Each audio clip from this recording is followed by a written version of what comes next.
Hello বন্ধুরা, তোমরা কেমন আছো? অন্নপূর্ণা কিচেনে তোমাদের সকলকে স্বাগত। আজকে আবার দেখো, অকালের ইলিশ মাছ। এখন শীত, বেশিতে ইলিশ পাওয়া যায় না, কিন্তু আমাদের এখানের গঙ্গার এই ইলিশ, একদম গঙ্গার ইলিশ। দেখো কত সাদা, পরিষ্কার, টাটকা। আমাদের গঙ্গার ইলিশ নিয়েছি। আজকে আমি ইলিশ মাছের একটা রেসিপি করে তোমাদেরকে দেখাবো। তোমরা দেখতে থাকো, পুরো ভিডিওটা দেখবে। মাছগুলো আমি সব কেটে নিচ্ছি আঁশ ফেলে। এই জায়গাটা খুব ধার, এই জায়গাটা একটু এরকম মোটা জায়গা দিয়ে টেনে নিতে হয়, নাহলে ধোয়ার সময় হাতে লাগবে। যদিও ইলিশ মাছ বীজটা এই যে, এবার আর ধারটা থাকলো না। এবার আমি আঁশ ফেলে কেটে নিচ্ছি। নিচে আমি সবগুলো রাস সারিয়ে ফেলেছি। ডিম নেই, তেলই আছে শুধু।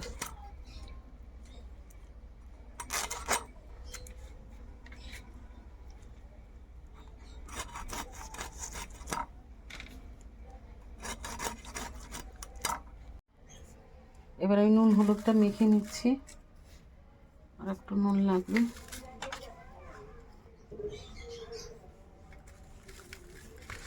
সব মাছের গায়ে নুনগুলো লাগিয়ে দেবো।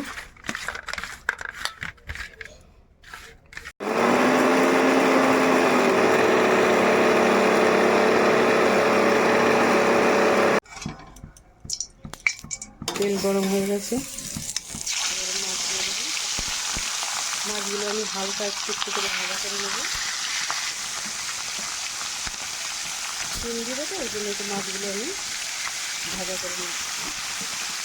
এপিট এপিট করে হালকা একটুখানি ভাজা করে নেব।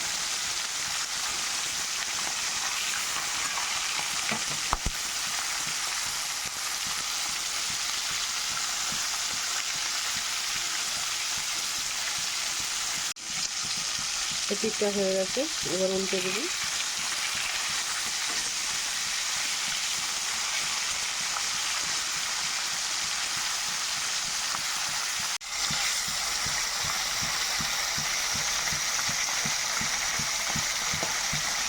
এই পাঁচটা বাজে ভাজা হলে তুলে নেবে।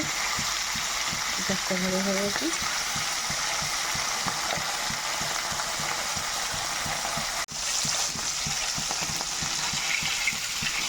ভাজা হয়ে গেছে, এবার তুলে নিচ্ছি। এবার মাছের লেজগুলো ভাজা করে নেব। ভাজা হয়ে গেছে। আজকে আমার লাস্টে ডিস্টার্ব করছে রান্নার সময়। আর একটুখানি হলে ভাজা হয়ে যাবে। এবার আমি মাছ ভাজা তেলে সিমগুলো ভাজা করে নেব। সিমগুলো হালকা ভাজা করে তুলে নেব।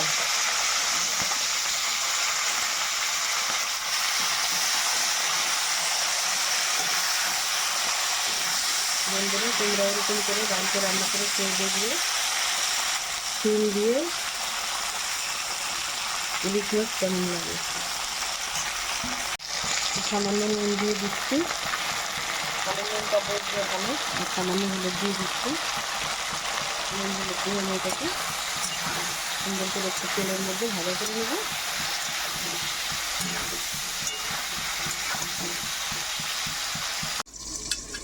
এবার দিকে ঢাকা দিয়ে দিয়েছিলাম। সিমগুলো দারুণ ভাজা হয়ে গেছে। ঢাকা দিয়ে দিয়েছিলাম, পুরো ভাজা ভাজা সিদ্ধ হয়ে গেছে। ওটা মাছের পাশে তুলে নিচ্ছি। সিমগুলোর দুপাশের দড়িগুলো ফেলে দিয়েছি, ওই জন্য ওর তাড়াতাড়ি ভাজা হয়ে গেছে। পুরো রান্নার মতো হয়ে গেছে সিমগুলো। মাছের পাশে তুলে নিচ্ছি। দেখবেন বন্ধুরা রেসিপি। ওই তেলেই কালো জিরে ফোড়ন দিয়ে দিচ্ছি। একটু বেশি করে কালো জিরে দিই, ভালো লাগে খেতে। মুখে করলে ভালো লাগবে।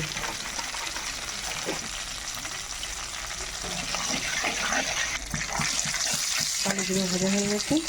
এবার দিয়ে দেবো আদা, রসুন, পেঁয়াজ একসঙ্গে বাটা করে রেখেছিলাম। এটাকে ভাজা করে নেবো তেলের মধ্যে। আর একটু দিতে হবে, পুরোটা লাগবে না।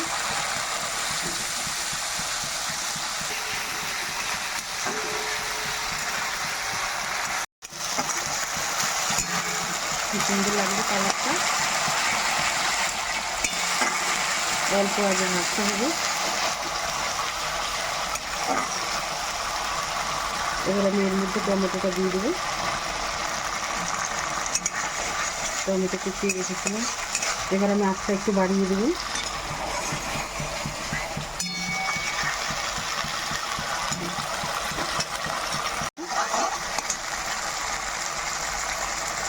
যেহেতু পোস্ত দিব সেহেতু সামান্য হলুদ দিচ্ছি, সামান্য ধনের গুঁড়ো আর সামান্য জিরার গুঁড়ো। হওয়ার জন্য দিব কাশ্মীরি গুঁড়ো লঙ্কা একটু, আর দিব স্বাদ মতো নুন। এবার আমি ভালো করে এটা কষিয়ে নেব।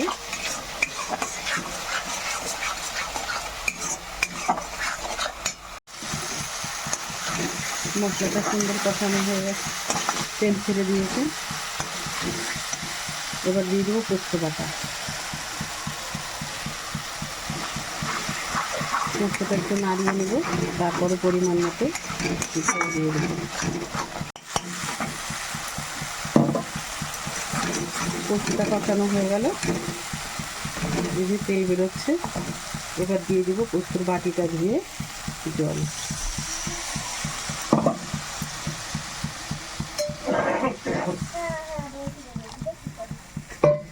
এবার ঝোল ফুটে গেছে। এবার আমি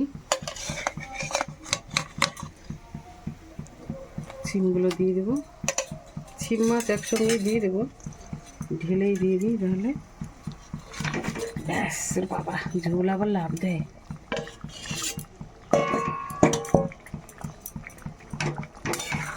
ব্যাস, ছিম তো সিদ্ধ হয়ে গেছে, ভাজার সময় সিদ্ধ হয়ে গেছে।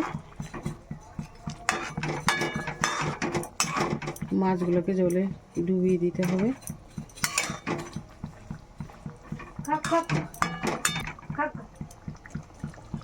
এবার দিয়ে দেবো কাঁচা লঙ্কা, চিরা কাঁচা লঙ্কা।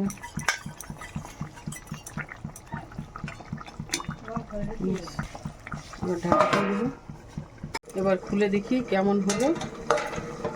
কচি চিম দিয়ে পোস্ত ইলিশ একটু শখ হয়ে গেছে। এবার উপর দিয়ে ধনে পাতা ছড়িয়ে দেবো। বন্ধুরা, তোমরা এরকম বাড়িতে রান্না করে খাবে, খেয়ে বলবে কেমন হয়েছে। কচি চিম দিয়ে পোস্ত ইলিশ। এবার একটু উপর দিয়ে একটু কাঁচা তেল দিয়ে দেবো, তাহলে ফ্লেভারটা ভালো আসবে। তেলটা জাল হওয়ার জন্য আমি একটু ঢাকা দিয়ে দেবো। জাল হয়ে গেছে।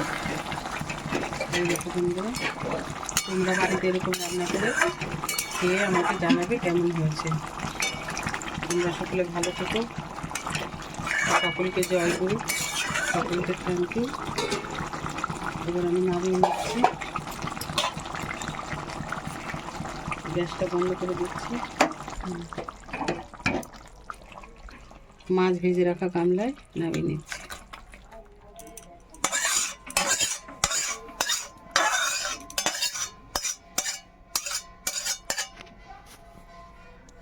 কচি কচি ছিম দিয়ে পোস্ত ইলিশ। বন্ধুরা, তোমরাও বাড়িতে এরকম রান্না করে খাবে। এই দেখো কেমন হয়েছে, কালারটা কি সুন্দর লাগছে। ছিমগুলো পুরো গোটা গোটা রয়েছে, মাছগুলো পুরো গোটা আছে। দেখো, থ্যাংক ইউ, সকলে ভালো থেকো, জয় গুরু।